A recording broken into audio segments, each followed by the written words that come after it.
Good evening, everyone, and welcome to the TV6 Digital Desk live stream. My name is Molly Birch, and I'll be taking you through a recap of today's headlines. This stream runs every night starting at 8/7 Central Time from Sunday to Thursday. You can find us streaming on both Facebook or YouTube, whichever platform you'd prefer.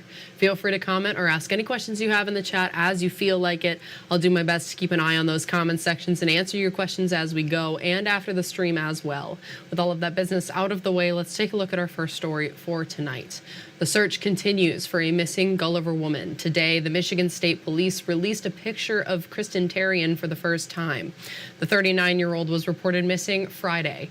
The MSP says it has help from agencies in Schoolcraft and Delta counties, along with Sioux Tribal Police and the Coast Guard.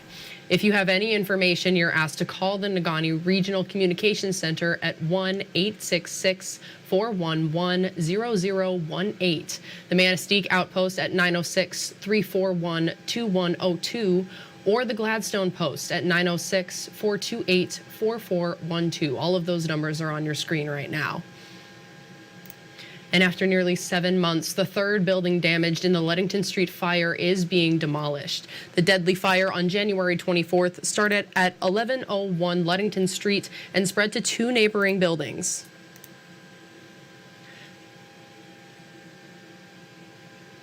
Swabash Kitchen was at 1109 Ludington Street, and that building was torn down several weeks ago. Yesterday, demolition work began at 1107 Ludington Street. Craig Werpel owned the building for more than 20 years. He says he hopes a developer will consolidate the three properties. Werpel says the goal is to turn the site into a mixed-use development with retail and housing. The Marquette State Fish Hatchery says it has stocked 90 inland and Great Lakes sites with fish so far this year. The Michigan DNR says the hatchery stocked nearly 324,000 yearling lake trout, brook trout, and splake. Splake is a lake trout and brook trout hybrid. The DNR says it's important to keep fish populations sustainable for both anglers and ecosystems. Stocking fish helps, supplement natural populations and helps provide, healthier populations and more population for people to go out and try to catch. Throughout all its hatcheries, the DNR has stocked more than 9.1 million fish in Michigan lakes this year. They weigh in at almost 321 tons. And the Outdoor Recreation Innovation Action Network is seeking proposals for a team to conduct an electrified trails feasibility study in the central UP. According to Orion, the emergence of electrified vehicles presents new opportunities for the UP as the outdoor recreation sector continues to grow as a key regional industry. The organization says the study will assess the feasibility of EV charging stations, Wi-Fi connectivity, and smart lighting. Innovate Marquette says the team should include university students. We really felt that was a good way to go, not only encouraging local university students in the region to be a part of it, because it is in their backyard, and there is some great programs in the region that do include outdoor rec and mobility. If you or your organization would like to submit a proposal for the study, go to uppermichigansource.com or the TV6 and Fox UP mobile news app.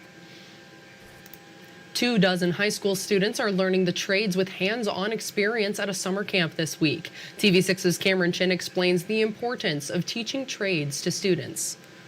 Students at the Upper Peninsula Construction Council's summer camp have spent this week building the elevated deck for the VFW Hall in Iron Mountain. Today, the focus was shaping the wood and attaching it to the new deck. The executive director of the UPCC says students have learned a wide variety of trades at camp so far. So in our first week, we were working with bricklayers and allied trades, Local 2, and laborers, Local 1329. We did a driveway approach and a length of concrete sidewalk. The summer camp started 3 years ago and hosts 24 students. Smith says the goal is to foster a new generation of workers as there is a high demand for people in the trades. An instructor for the camp hopes students see the value of a career in the trades. I ask them, are you interested in electricians, plumbers? So some of them were interested in electricians, some were interested in operators, and I hope after this week that some of them will be interested in coming to work as a carpenter. One student says their favorite part of the camp so far has been learning more about carpentry. I love carpentry work. It's one of my favorite things to do. It's just all around enjoyable. There's not much better. The group expects to finish the elevated deck at the VFW Hall by next Monday. There will be a graduation ceremony for the students on Wednesday. Cameron Chinn, TV6 News, Iron Mountain. Thank you, Cameron. A summer camp in Schoolcraft County is giving kids with diabetes a sense of community. The 21st annual Camp U Peninsulan is happening this week in Manistee. Let's get that video up there for you guys. The 5-day summer camp is for kids with type 1 diabetes. They plan to have fun playing games, swimming, and doing activities while also learning diabetes self-care in a safe environment. Campers said the camp gives them the opportunity to be with others like them. I've always felt alone at school and things because no one was really ever like me, but when I came here, I have a lot of great friends who can show me that I'm not alone. Organizers say thanks to donors. The camp is at low cost, so children can attend regardless of financial status. 39 kids between the ages of 9 and 15 were able to attend this year's camp. Camp staff say many return as junior counselors after they turn 16. And rain did not stop a family farm from opening back up to the public today. Hall's Farm in Rock has opened up its sunflower field for public viewing. The Hall family has been farming in Rock since 1982, and this is the 7th year their sunflowers have been open to the public.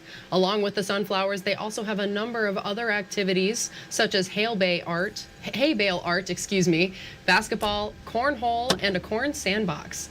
One co-owner says the sunflower field is a beautiful and fun place to be.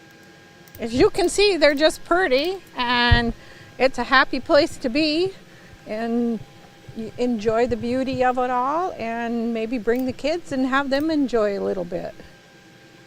The sunflowers will be open for viewing for 10 to 14 days. People can cut their own sunflower for $1 or cut 6 for $5. Hall Farms is also accepting donations.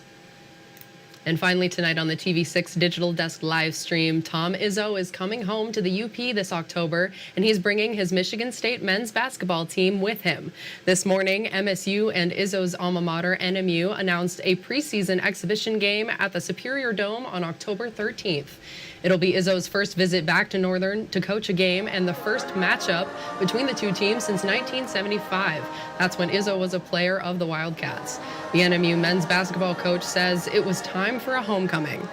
It's a great chance to have Coach Izzo back, and I know how much he means to so many people in the UP, how much he means to our program. But then, obviously, there's all the stuff for us. We're coming off 2 great years, so have all those people come out to see our team play. Ticket and broadcast information will be announced at a later date. The timing of it all just kind of, it all fit, and it feels like the right time for this to happen.